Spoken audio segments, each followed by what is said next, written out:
Suicide is the biggest killer of men under 45, which is something not a lot of people are aware of.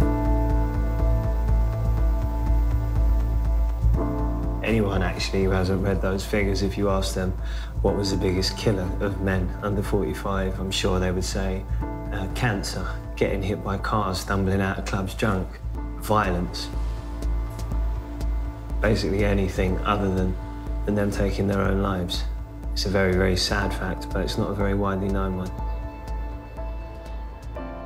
I'm Stephen Manderson, better known as the rapper Professor Green. London, if we had a good time tonight! Do you mind if I do one more song before I peace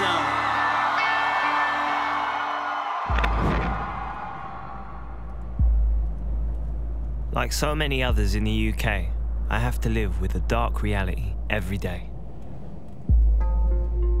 7 years ago, my dad Peter took his own life, aged just 43.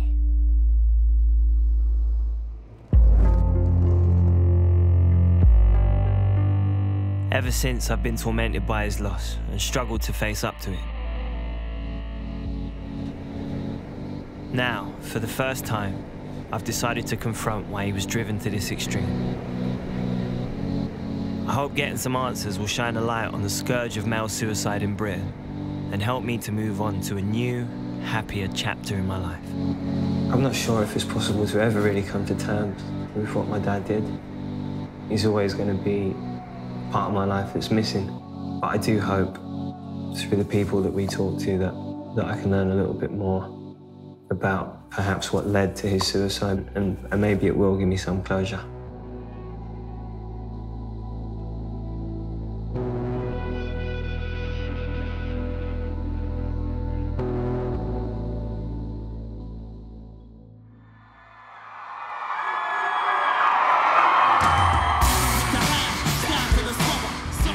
Through music, I've been lucky to enjoy success and recognition.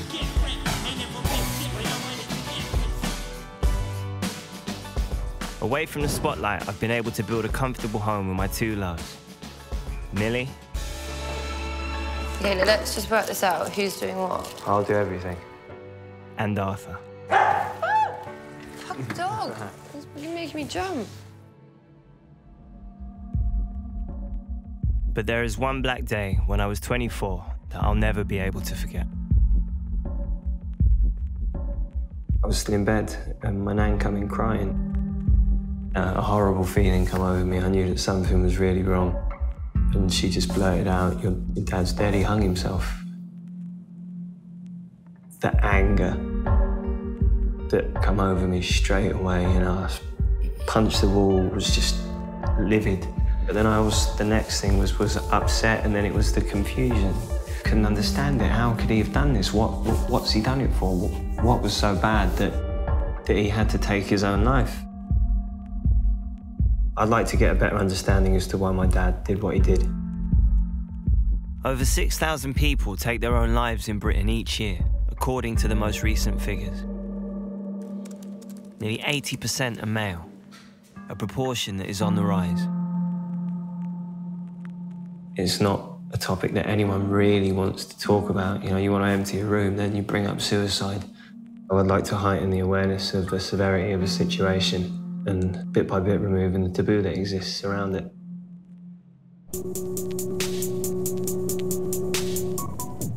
There is only one place to begin my search, back in Hackney, East London, where I was born and raised. The road we're on now is Chatsworth Road. You probably wouldn't have been able to pay people to live here when I grew up. Now there's a lot of people who can't pay to live here. Still got your pound shot though. And this is my estate on the left here.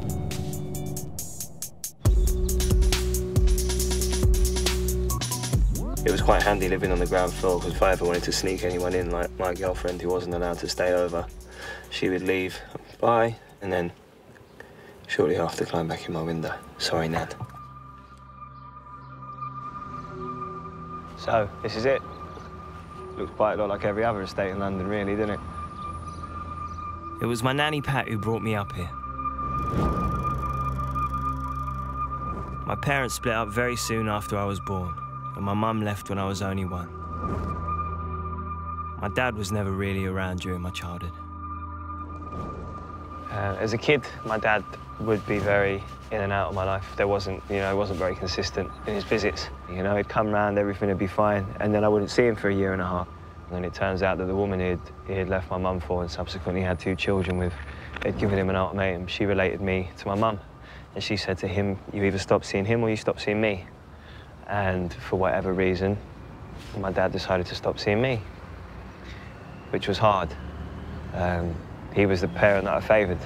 So for him to have made that decision and to disappear from my life was horrible. And, at times I felt like it was my fault. Maybe it was something I was doing. And I didn't want to, God forbid I told him exactly how angry or upset I was, and then he disappeared again. That was the last thing I wanted. There were hours and hours of days and days that I would sit at the window on the front of that. There's a bus stop that's still right outside the front, and just watch the buses, waiting for him to get off, and for the most part, he never did.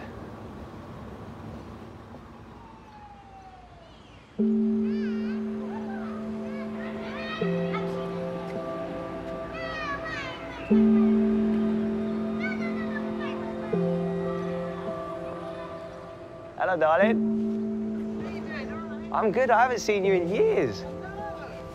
Doing lovely to see you. Gosh. Oh. It's funny because I got a photo out the other day. Your dad was in it, holding my one when she was newborn. And I thought, wow. Did you know? Past. Well, you know what happened, didn't you? I know, it's sad. Yeah. So sad. Yeah. How are you doing? You all right? He's my grandson, my Oh, youngest bless one. him. Keeps me on my toes. Yeah, much like I did, Pat. It's really nice to see you. It's lovely to see you. You take care of yourself. You take care as well. I want to know if there were any clues that my dad was unhappy during my childhood. A time when he was mostly absent. I've never spoken to any of my family before about his death, so I'm facing a daunting conversation with my rock who raised me, Nanny Pat. Hi, Nan. Hi, Stephen. How you doing? You all right? Yeah. Yeah. You all right? Yeah, come on. Good. Do you want a cup of tea? Yes, please. Almond milk? No, you won't. Oh, I have got milk. What's the date? 30th. Yeah, you're all right. You're on that semi-skim though. It's not full fat. Yeah. This is proper special treatment. Don't make anyone a cup of tea. Though she calls it talking music, my nana's come to as many of my gigs as she can. I mean, at that last one, this young fellow came up to me and said, "Oh, are you Nanny Pat?" So I said, yeah. So I said, "Oh, will you sign this one?" And I thought that was absolutely stupid of him, but What did you sign it, I had though? to sign Did it. you sign it Nanny Pat, or did you sign it because that's Nanny Pat, but they always call me Nanny Green, don't they? Nana Green? Yeah. I don't know. I want to hear my nan's memories of my dad during the period he got together with her daughter, and when I was born. Yeah. Do you like your little dungarees, what you're wearing? I think they're back in fashion now as well. It's pretty much anything from the 80s or 90s is. And that's a funny one. Yeah, records. Me with a record, him with a cigarette in his blooming mouth. So what was he like when you first met him? Bit shy, bit quiet. Do you think that's what I got it from? You shy and quiet. I was shy and quiet. How old was Mum when she met Peter, my dad? Well, she must have been 15. Yeah, so they weren't even together that long before No. I popped up. No. I mean, they separated quite soon after my birth, didn't they? Yeah. To the They one. was both too young to have a child. Well, I've turned out all right. Yeah, you've turned out all right. I'm not saying you're not, but they were still both too young. Yeah, but I was very fond of him as a kid, wasn't I? Oh, God, yeah. She used to look out the window to see if he was coming up the road. And you was happy when he come to pick you up from school. Did he do that? Yeah, of course he did. You're more happy when he picked you up than when I picked you up. I was quite anxious as a child. I didn't know what anxiety was. I think that was because people walked out on you and left you when you was little. I mean, Peter should have been more of a man where you was concerned. But, I suppose there's very few ways in which you can look at anything that happened in a positive light, but it's taught me to be one, because I would never make the mistakes that he has. No. There's quite a theme between the carpet and the sofa in there. Yes, yes. We look happy. You do, yeah. Well, you was.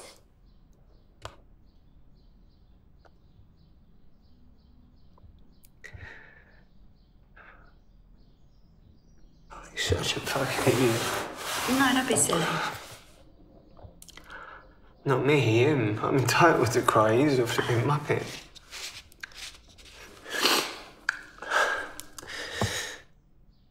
The thing is, it makes me happy. And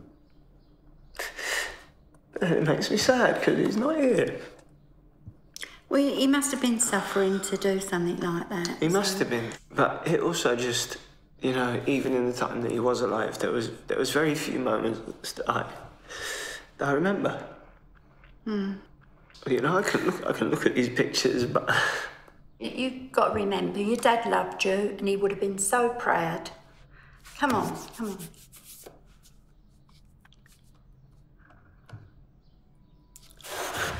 Come on. You'll be all right.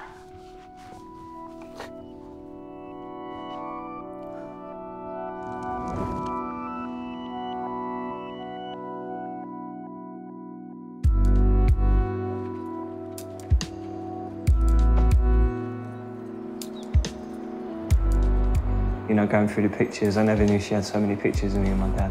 And obviously it brought a lot to the surface, but that night was, you know, I slept for 8 hours for the first time in ages.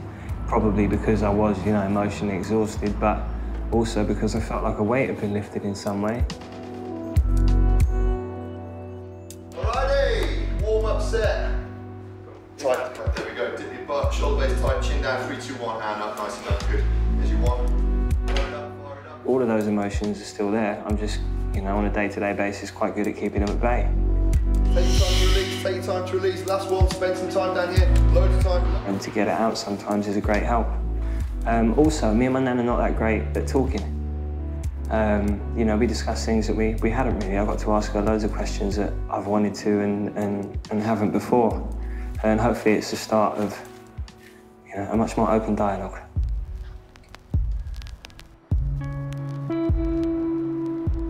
My nan has confirmed suspicions that my dad struggled to face up to the responsibilities in his life. But I'm still a long way from understanding what may have driven him, like tens of thousands of other men in recent years, to the extreme of killing himself. To find answers, I need to reach out to those who were closest to my father. Oh, my boy. After several years, I'm catching up again with one of his best mates, Ken. you all right? Yeah, you okay? Yeah. Good, good. Do you want a drink? Yes, please. Thanks, Chris. You're welcome. Cheers. Cheers. Long time no see. Too bloody long. Exactly. Ken was friends with my dad, Peter, for over 30 years and was also his brother-in-law.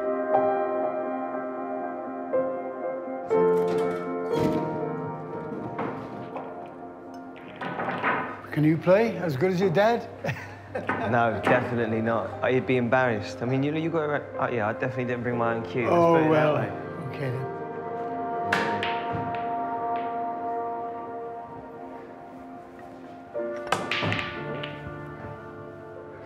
Because you were Dad's best man, weren't you? I was. He asked me, and that was one of the proudest days, because I would have thought, you know, being... I want to know from Ken whether my father showed any signs of being unhappy or suicidal. Is there any clear reason? No.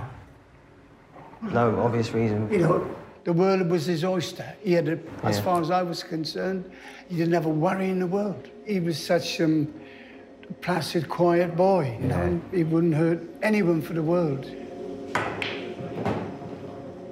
Was he quite open? Was he, you know, when you spoke to him, was he quite open, or...? I didn't want to interfere and ask him about certain things. You know, when we saw each other, it was a case of, right, let's let's go out and have a couple of beers and a couple of games and talk about football, about Spurs, obviously, and... That's typical of blokes, isn't it? Yeah, we keep a lot in. So he didn't ever talk about his own life? Well, that's why it was so hurtful and devastating what happened, what he did. It kills you. It does. You think, why? Why didn't you come to me? Why didn't you say this? Why didn't you say that? Well, he must have been holding on to a lot. There's got to be something like that. The truth always hurts. You've got to come out with it. Because if you're carrying things around, it doesn't go away. I suppose the most obvious thing that came from the conversation with Ken was just that my dad didn't really disclose anything to him. You know, he kept everything to himself, which is typical of a bloke's bloke, isn't it? Oh, look at him again. So not really talk about stuff much. You just got on with it. Kind of sucked it up and dealt with it best you could. But obviously the problem that arises from that is that some people can't deal with it.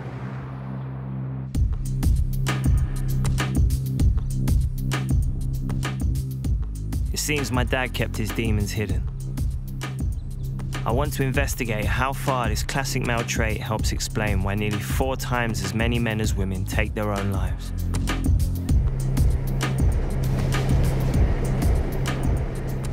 So I'm off to meet a man who for years kept his darkest feelings secret and has twice nearly killed himself.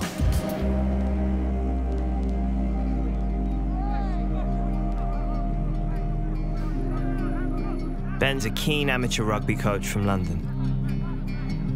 He says he used the sport to suppress his mental health struggles and the effects of traumatic events in his life.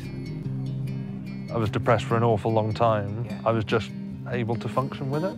Work silly hours in a professional job to try and mask the fact that I was miserable inside. What do you think made it possible to keep your feelings at bay? I think never taking a break. Ben's troubles began when he was 17. I'm shocked to discover his father also killed himself. He took his own life unexpectedly. I remember being really upset for a couple of hours and then being like, well, what do I do now? I don't know how to grieve. Was there ever anyone that you spoke to about it? I talked about it with my friends, but only in a factual way. Like, my dad killed himself. Yeah. And I think it caught up with me in about 2 years ago. Right. And it was just sort of 9 years worth of carrying around this burden. Bottled up emotion. Yeah. I realised that I despised my job. My girlfriend at the time had broken up with me. I found a lump on one of my testicles, and I ended up going through my phone book, checking off people that I've not spoken to them in an age. If I'm dead, then it'd be better for them. Sort of just convincing myself that suicide was the best option. And I ended up swallowing pills and just shoveling them down my neck because I was like, I'm worthless. Totally worthless. Just a sort of stain on life. You'd convinced yourself that you had no self-worth.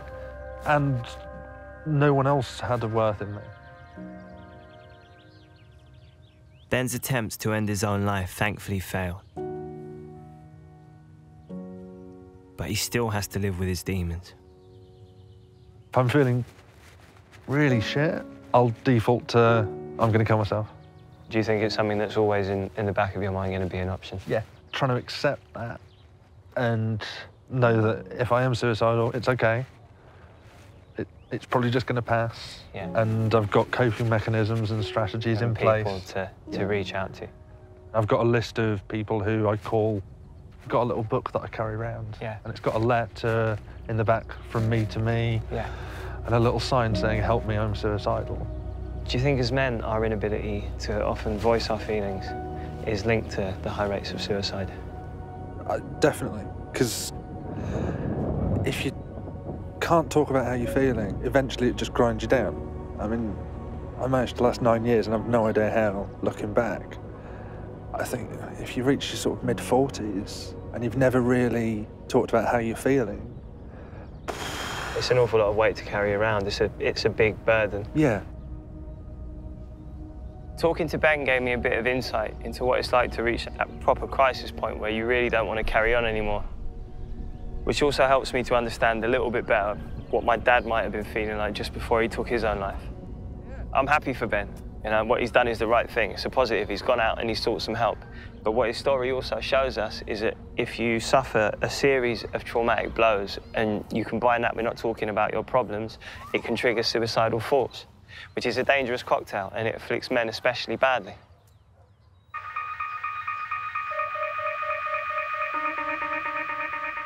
I've learned that my dad hid his feelings, but I want to build a picture of the particular events in his life that could have helped trigger his suicide. My knowledge is limited because I last saw him on my 18th birthday, 7 years before he died. I don't know if it was really a conscious decision to not contact him. It was just something that stopped happening. You know, he didn't phone me, I didn't phone him. And that was that, really. I was going through a point in my life where I was finding my feet. I finally had a bit more confidence. You know, I guess I was growing into a man. And I don't think I did it spitefully, but I kind of felt like, you know, I can get by without you. I'm proof of that, I'm still here. So I just stopped bothering. In his final years, my father settled with a wife and stepchildren outside London. A few months before he killed himself, I decided to reach out. It was just before Christmas, and we arranged to meet the day after Boxing Day. And I called him just to see where we were going to meet. And he said, oh, you know, the wife and kids are really excited to see you. I was just like, well, this ain't about me playing happy families. This is about me seeing you and us sitting down as adults and for the first time actually having a conversation about everything that's happened. And he started to stutter. And I just lost my temper because I knew exactly what was coming. And I just told him to fuck off. I said, if I ever see you again, I'm gonna knock you out. You know, it'd be easy to look back and think, oh, I wish I never said that. I wish they weren't the last words that I said to him. I had a right to be that angry. You know, I had more than a right to be that angry. I had a right to be a damn sight angrier than that. But that was the last time we'd speak.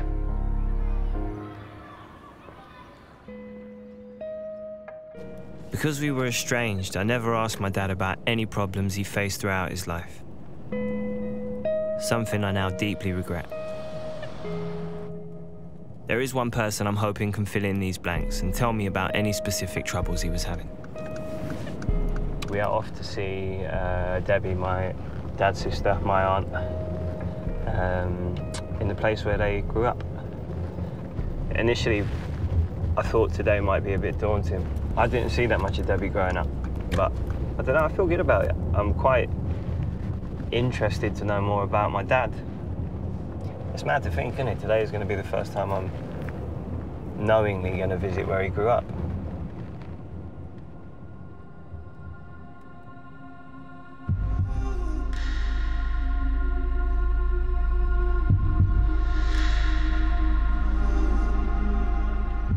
Hiya. You all right? Oh, good to see you. Give me a hug. How you doing? I'm all right, not bad. Debbie and my dad Peter were 2 of 6 siblings brought up on this estate in North London. It's just along here that we used to live at, 2-bedroom flat with 8 of us. Bloody hell. Mum left home. Well, that was when I was 6, so Pete was a baby, and he had to be taken into home, and then had a bit of foster care. But I remember Dad standing in the kitchen with all of us saying, he's not going back. We were the only kids who only had one parent, so, you know, there he was in the infants, I was in the juniors. We'd, you know, pick each other up and come home. So as kids, were you all close, brothers and sisters? Was everyone close? Yeah. I think, obviously, you know, Mum leaving home when she did, and we all really stuck together. But then him not having his mum there, that's always going to have some effect, you know? Did you know that Peter was a twin? Your dad was a twin? No. Yeah, he was an identical twin that died at birth. No, Sorry, darling. I didn't even know. Yeah. Yeah, he was going to be Daryl Thomas. After revealing the adversity my father faced as a child, Debbie brings up his final years and what happened to his brother David and sister Susan. 2 years before he passed away, well, do you know that David died?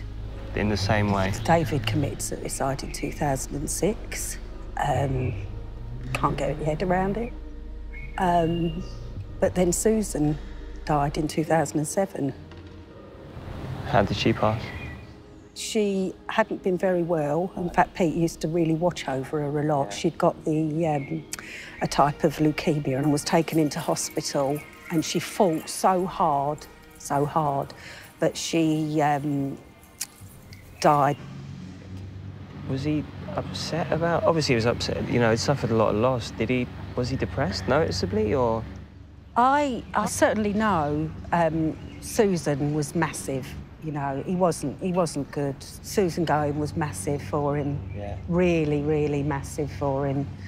I remember him saying to me afterwards, you know what? He said, that was the most beautiful funeral I've ever been to. And then I think we gave it to him, because you were there. Yeah, he went in on my shoulder.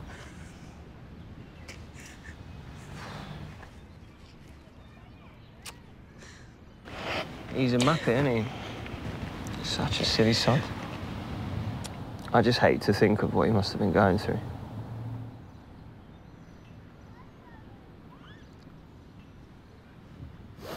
He went out of the house with the full intention of going to get some help. And we only found that out at the inquest. He'd been to the doctor and he was going to go to see Mind.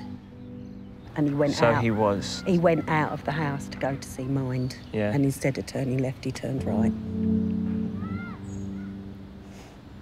That's the only way I could describe it. It's really, really hard. Really hard.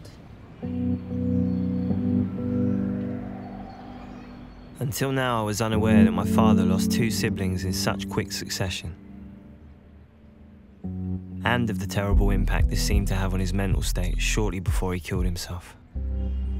It was hard to hear of all the suffering, you know? It's been quite a constant throughout my family, I suppose. But it helps me understand a little bit more about why he may have done what he did. You know, it just sounded like losing his sister was the final blow. And he must have already been fragile with all the loss that he had suffered. It's upsetting. I mean, obviously, I knew he wasn't in a great place, but I don't know, I wish I could have been there to help him through some of it.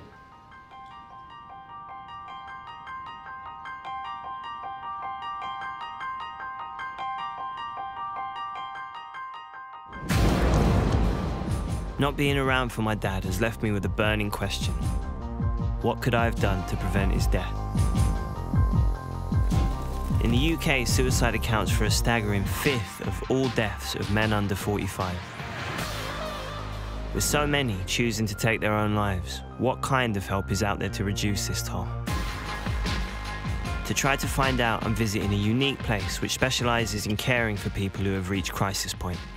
We're off to a place called the Maytree, which from the outside looks like any bog-standard North London terraced house, but it also happens to be a retreat for people that are feeling suicidal.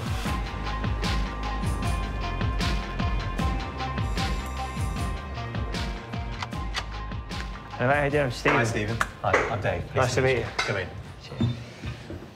Dave, tell me what goes on here at the Maytree then. We're not a medical facility, so it's run in a sort of very homely way, in a way. So we have bedrooms here, we have a kitchen where we prepare food for the guests. And a lot of people that come here say that, you know, they're expecting to find some sort of facility. Bars on windows. Exactly, yeah. And then you get in here and there are no padded cells and it just feels like somewhere, you know, you can sit down and have a cup of tea.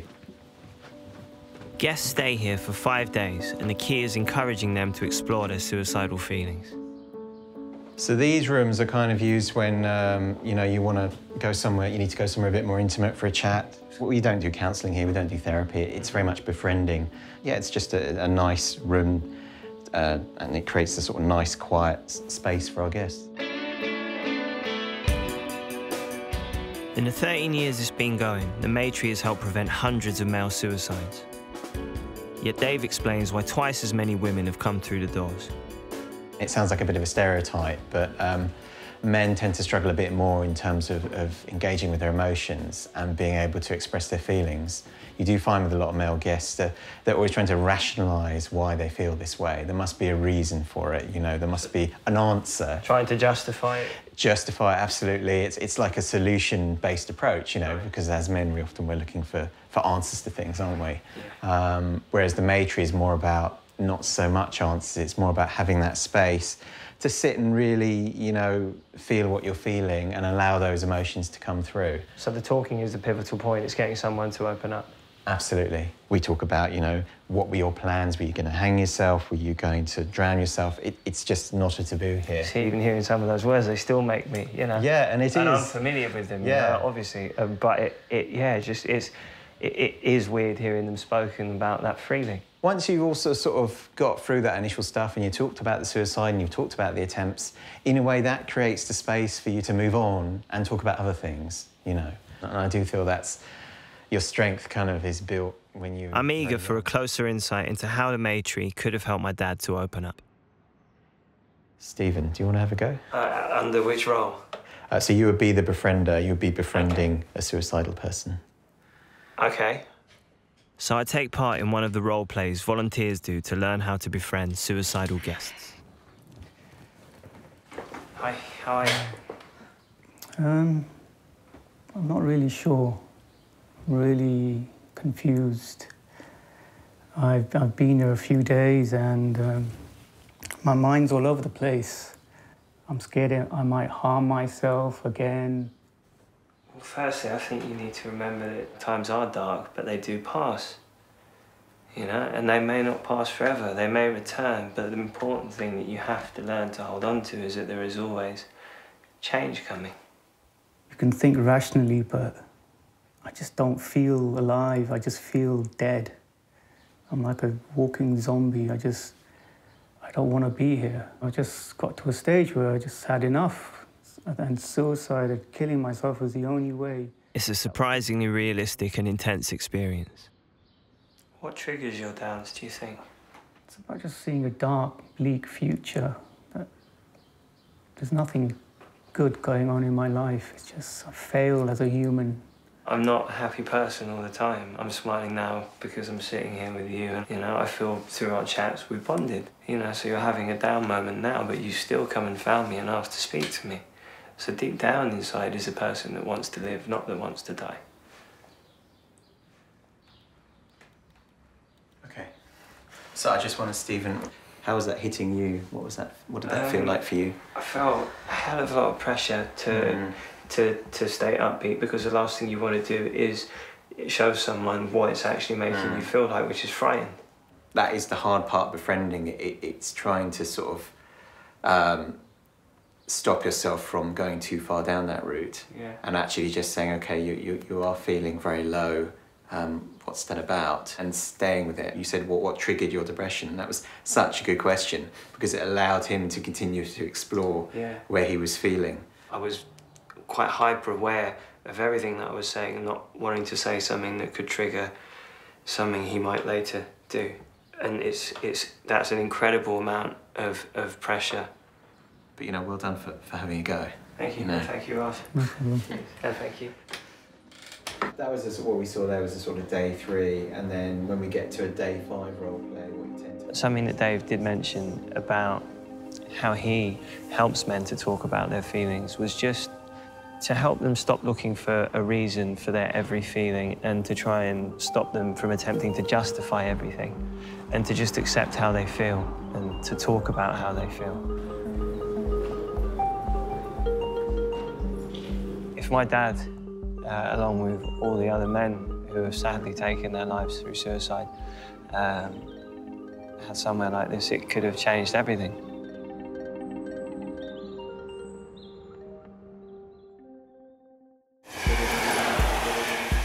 I've discovered lots about the various traumas my dad had to suffer in his life, and that he seemingly kept these to himself. Now I want to uncover more about how his story fits into the bigger picture of the UK's male suicide problem.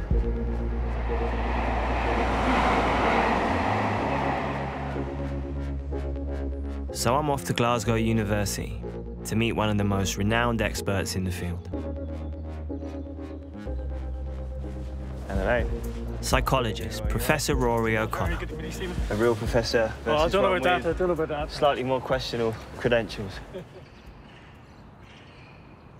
Found out that my dad suffered early abandonment, and also later on in life he lost one of his 3 remaining sisters. Shortly before he took his own life, he was exposed to suicide. How common are those factors in people that later make attempts on their own life? Each of those factors, sadly, is too common. What your sort of story highlights is how it's never or very rarely a single factor, but it's this complex set of factors which come together. And sadly, for too many men and your dad, that sort of perfect storm of factors came together, which leads to suicide in far too many men in our country. Rory also reveals that my dad's generation has been especially afflicted by this issue. In the 1990s, the person who's most likely to kill themselves was a young man. And what's really stark has been now, 20 years later, people who are much more likely to kill themselves now are people in their 40s and 50s. Essentially, there'll be men of the same generation. Absolutely. Men of that generation being described as the buffer generation. That when they look ahead to their fathers had to sort of stiff upper lip, perhaps. And then when they look behind to their kids growing up behind them, their kids are much more comfortable with talking about their emotions or seeking help, and they're sort of caught in the middle, not knowing what to do.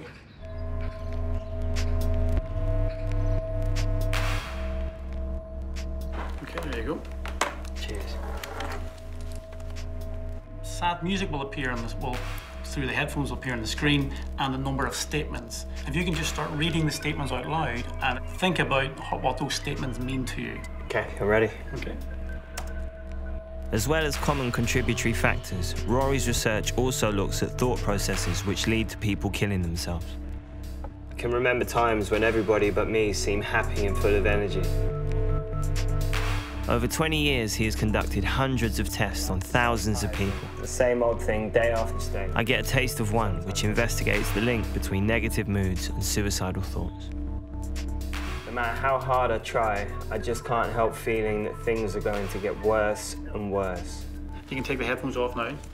Now, what we're trying to do with this is look at how even small changes in mood in people who are already vulnerable can change the way you think. Because ultimately, somebody makes a decision to take their own life when their thoughts, combining with a whole range of other factors, change in such a way that they see no alternatives. They see themselves trapped. Most of Rory's research points to one likelihood about my dad's mental state, just before he died. Suicide, I just think entrapment is so fundamental. Sadly, in suicide notes from people who have attempted suicide, they often talk about this sense that I just don't know what else to do, and they just feel trapped and they can't do anything else, and so it's fundamental. Initially, when I found out that my father had taken his own life, I went through a whole spectrum of emotions, and something that I did think initially was how selfish his behaviour was. Yeah, it's an understandable reaction, but I suppose from my point of view as a researcher, I think all the evidence points to the fact that it's not a selfish act, and if we think about it, the notion of entrapment, from the point of view of the individual,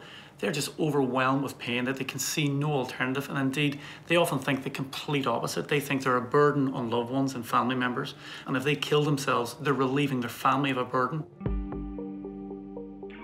My visit to Glasgow has helped me understand how my dad probably convinced himself he only had one option.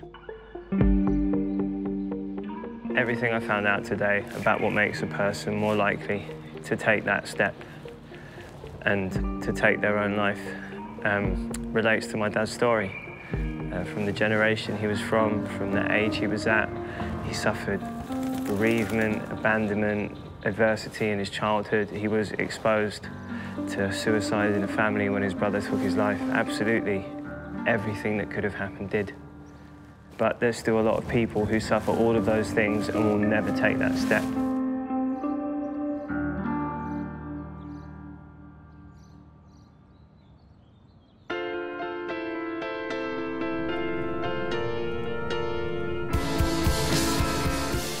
set out to confront why my dad killed himself, to highlight the scale of the male suicide scourge in the UK. But I also did this to learn to cope better.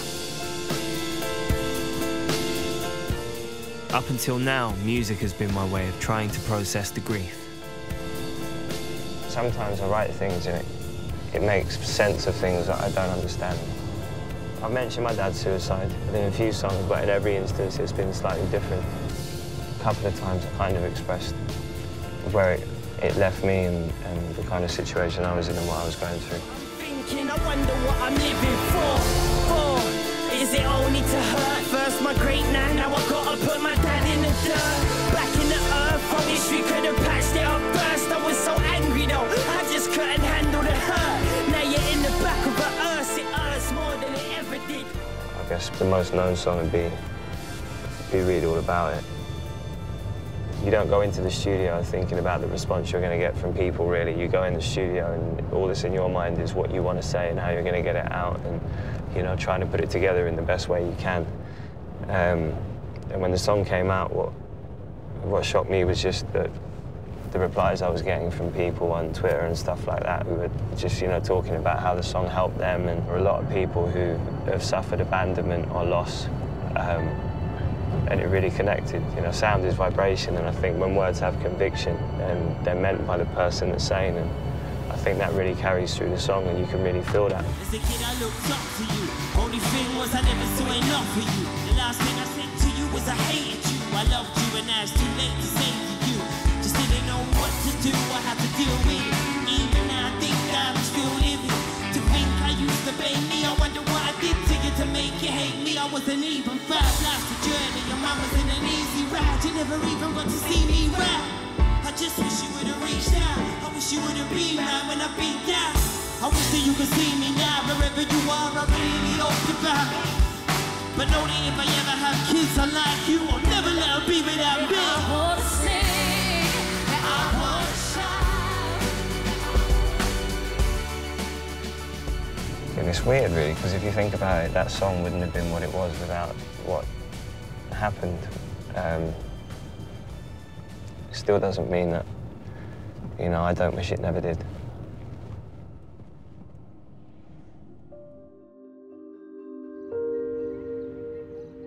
I'm just one of hundreds of thousands of people in Britain living with the effects of suicide.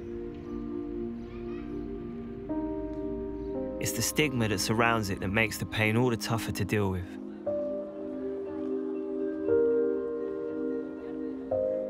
To investigate why suicide still remains such a taboo, I need to speak to others who have overcome this. We go in the park? Shall we go in the park then? Yeah. Come on then. Giancarlo and Carlo Gaglioni from North London lost their brother and son in 2012.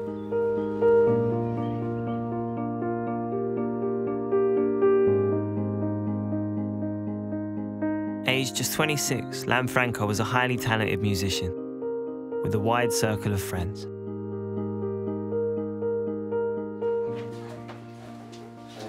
This is Lan. Yeah, these are some of the memories that we've had of him. One of his friends done a little character of him, a little drawing. Basically, just, you know, he was such a good guy. So that's how a lot of people described him after he passed. That he was, yeah, too good to go. That's one of the questions you ask. Is, you know, he had it all going for him. You know, beautiful girlfriend, happy home. That's why you know, no one knows why he did it. And now I have my own children. You know, having a brother, losing a brother is really tough. But losing your own son or daughter, that's I can't even imagine. Yeah. I can't even fathom it. These were some of the memories that Lan's friends left at the wake. I mean, a lot of the messages say, "Can't believe you're gone. Can't believe you're gone."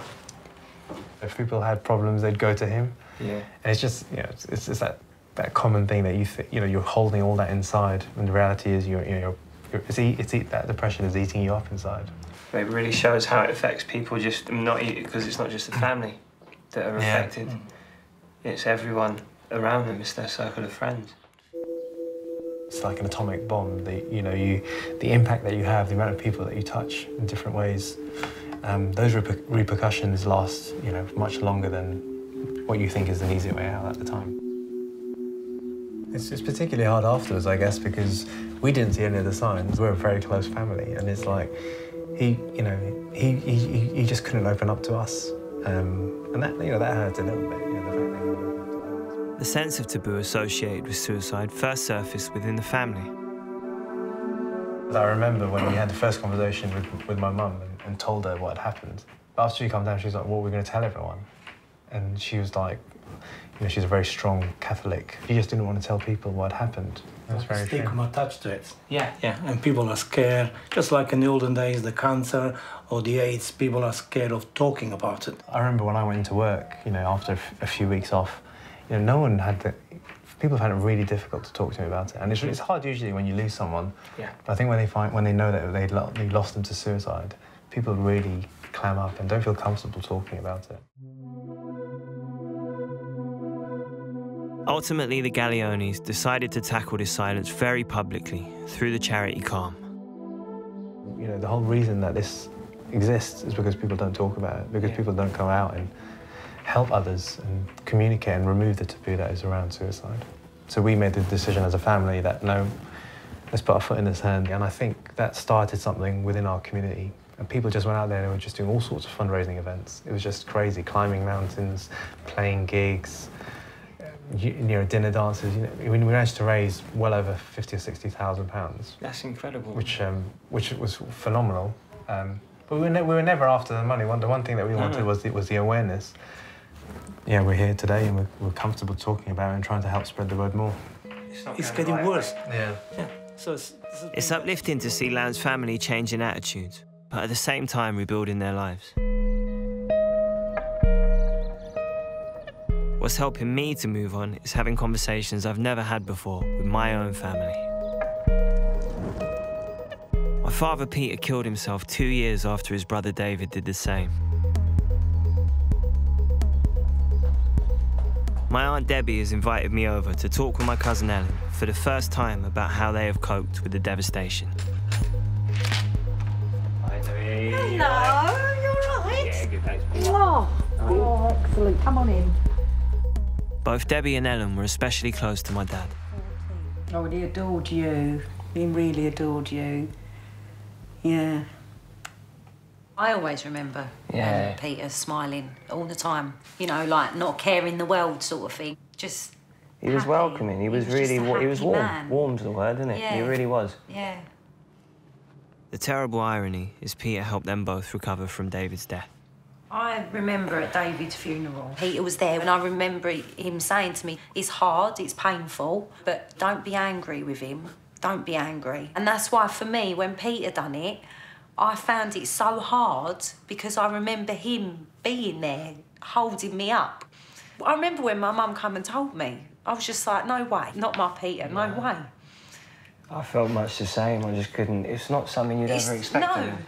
And then I was obviously worrying about my mum all the time because I thought if both of her brothers have done it, what's to say my mum's not going to do it? It doesn't go away. It never goes away. But that's why I always say to people, it's no matter whether you're 6 foot tall, 10 foot wide, talk to people. Yeah. Just talk. It's okay to cry. It's okay to talk about it. It doesn't make you less of a man. Crying's all I've bloody done making this documentary. We were in pain, but we had each other and were in pain together. Yeah. You must have been just so isolated with it. It wasn't something I could really share with anyone either. Well, that's why I had to get the help that I got, and I got a lot of help. It was a real major thing for me to do it. It's hard because you're admitting to it, and that's a big problem. People don't want to admit to the issues or the problems that they have. I think it took me, it must have been at least 6 months or 8 months of probably just, staying under the duvet, feeling dreadful. When I finally took the step and went to that counselling service, well, she came to my house every week for 18 months. And that's one of the things that I have worked hard on, that if you get a day where you feel crap, allow yourself to feel crap. Yeah.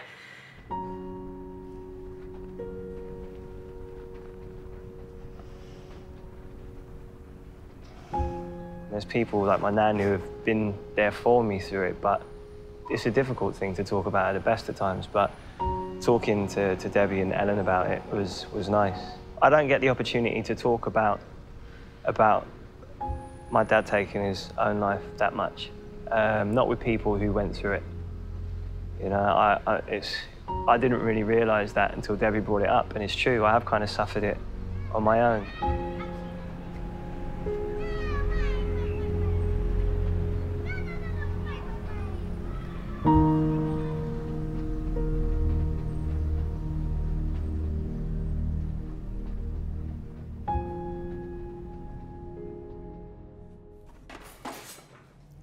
What do you want me to do? You can stick the chickens in if you want. Right. Let me dress right up. Stick it above. I'll maintain your modesty. Oh, maybe that's really heavy. There you go. Okay. Timer on. Okay. I've been married to Millie for 2 years, but have always kept what happened to my dad out of our relationship. Soon you come back, some days from filming really, really low, and other days you've been really positive. Yeah, finding out some of my dad's history and stuff was hard, because he suffered a lot in his life. But you've connected with more family. Yeah. I can't wait for you to meet him. Me too. The last time I saw him, actually, up until recently, was my dad's funeral. And I suppose I'd run away from most things to do with my dad. I just felt like I needed to focus on myself and to keep going over what he did. It just didn't seem conducive to me progressing. I didn't want to pry, obviously it's a very delicate subject, but I want to make sure that you talk about stuff. Yeah, I think it's important. You know, we're married. And I suppose the next step is having kids, and I really don't want to pass on. You're a great dad. I hope so, but I don't, you know what I mean? I don't want to still have my own problems. You know, I want to be there to support them through theirs. I would like to deal with things better than I have done so far. Exploring this chapter in my family history has thrown up one especially alarming anxiety. The reality that being exposed to suicide can make you more vulnerable to it. Perhaps the most important lesson I've learned is to share emotions, not suppress them. So I'm taking the big step of visiting a psychotherapist. You let me know if I'm probing too much or if I'm going into an area that you're uncomfortable with. Do you know what? Dr. Aaron Ballack. I'm not going to take my own life, but is there any way of knowing that something's not going to happen, that's not going to trigger something, especially when, you know, it can run in families? Well, that's also if you've been exposed to it, so it's frightening. Yeah. You know, I'm married now, and the next logical step probably be children. I don't want to pass this on to them. I'm aware of, you know, how much of what your parents go through you take on, because I'm a product of my dad. Yeah. I really don't want to pass it on. We're having a conversation about it. You're confronting the pain about it, and that's different. It's a really important difference between you and him. That means you are not condemned, in a sense, to the same path that you're worried about. You really miss him, don't you? Yeah.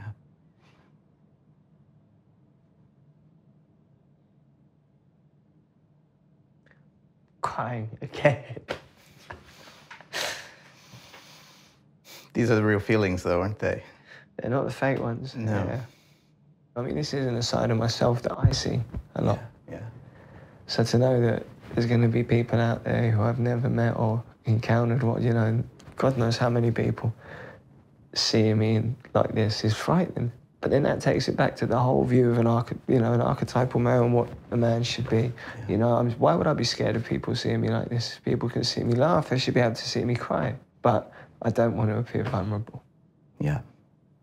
And that's a huge part of the fucking problem. That we don't want to appear vulnerable and we got to show up strong all the time. So what happens to all that vulnerability in people? It gets pulled up.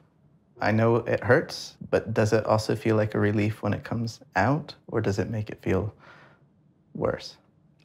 I've had better night's sleep after some of the days. Yeah? We've been filming this, yeah. You've had a better night's sleep. So you really do get something out of your system. Yeah. Yeah.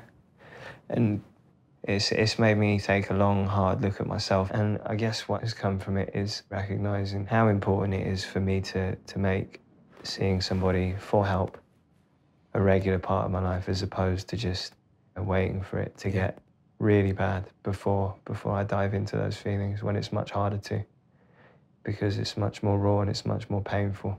You're in a position of having stuck your head in some pretty dark spaces and having to kind of carry that.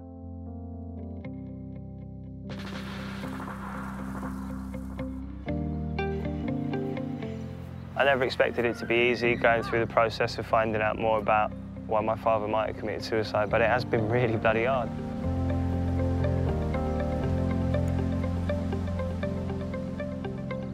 As hard as it's been, I haven't really got any doubts that it's been beneficial towards the healing process. It's brought a lot to the surface, but there are obviously things that needed dealing with. If any good can come of me sharing my experience, I hope it's that it encourages more men to be vocal, not keep their feelings bottled up. I hope it helps diminish some of the stigma that still exists around suicide. But I think for us to make any real progress, the first and most important thing is for people to admit what a problem it is and to really understand what an extensive problem suicide is.